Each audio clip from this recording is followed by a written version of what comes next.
An bɛ arabadonya la juillet kalo tile 13 san 2022 Malatu fila de ma bɛɛ lajɛlen fonolo an b'a fɔ aw bisimila an ka don kibaru kɛnɛ kan kibaru min b'an bolo ka lasɔm o de ye k'a fɔ Bafulabe mara la Bafulabe cercle min bɛ yen nɔ n'a bɛ fɔ o ma ko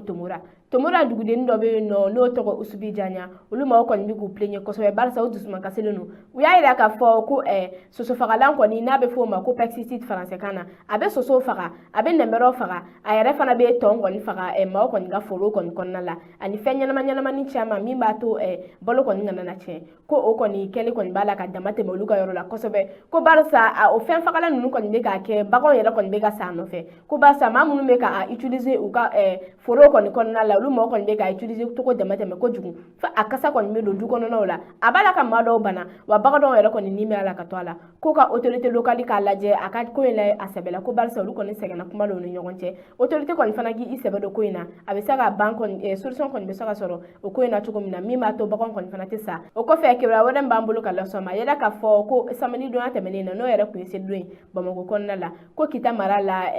ko shisha club dɔ kɔni tun bɛ yen nɔ jeune fila kɔni tun sigilen bɛ yen nɔ u kɔni bɛ jeune damadɔni bɔ nka action kɔni tɛmɛna jeune fila de kɔni ɲɔgɔn cɛ ninnu kɔni bilalen ɲɔgɔn na o kɔnɔna de la dɔ kɔni nana k'a bɛ n'u fara ka bɔ ɲɔgɔn na min nana lafarali la ale kɔni nin tora la barisa ko muru kɔni tun bɛ kɛlɛkɛla kelen bolo ale taara muru turu lafaralikɛla in na o don kelen kɔnɔna la Kita mara la tuguni ko sufɛ mobili bolila dɔ kɔni fana ka fɛrɛn kɔni dévier la a kɔni taara don sungurunin fila la olu kɔni fana nin tora la Kita kɔni mara la o kɔfɛ kibaruya wɛrɛ b'an bolo ka lasɔn ma yɛlɛ k'a fɔ Kulukoro mara la ko accident minnu kɔni kɛra seli kɔnɔna la ani seli kɔni ɲɛkɔrɔla la a bɛ taa accident 57 ɲɔgɔn kɔnɔ na maa min kɔni ye victime ye accident in kɔnɔ na olu bɛ taga maa 87 la wa maa 4 yɛrɛ kɔni nin tora o accident in kɔnɔ na a yɛlɛ k'a fɔ ko yen nɔ Kulukoro kɔni ko seliden kɔni fana t'a nɔgɔyara ka tɛmɛ seliba ta seliw mana se Bamako kɔnɔna la a bɛ ye k'a fɔ jeunes kɔni bɛ bɔ o ye bɔli da ye bɛɛ lajɛlen kɔni bɛ se ka taa yɔrɔ dɔ la i bɛ se ka t'i kulonkɛ cogo min na o kɔnɔna la k'u t'u janto circulation règle la circulation code u t'o respecter ko de b'a to accident caman kɔni bɛ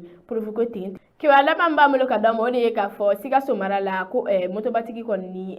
kamiyɔntigi kɔni donna ɲɔgɔn na kamiyɔn bɛntigi dɔ kɔni donna ɲɔgɔn na a ko in kɛra cogo di ko bɛnbatigi de kɔni ka fɛɛrɛ kɔni dévier a bolo o kɔnɔna la a taara don mototigi kɔni na o kɔni nin tora a la sur place wa maa wɛrɛ minnu kɔni tun bɛ sira kan olu minnu blessera ko Sanakɔrɔba centre de secours mɔgɔw kɔni nana olu nɔfɛ ka taga n'olu ye Sanakɔrɔba CSCOM kɔni na olu bɛ yen nɔ kibaruya minnu tun b'an bolo ka d'aw ma bi o ye nin an b'a fɔ aw kan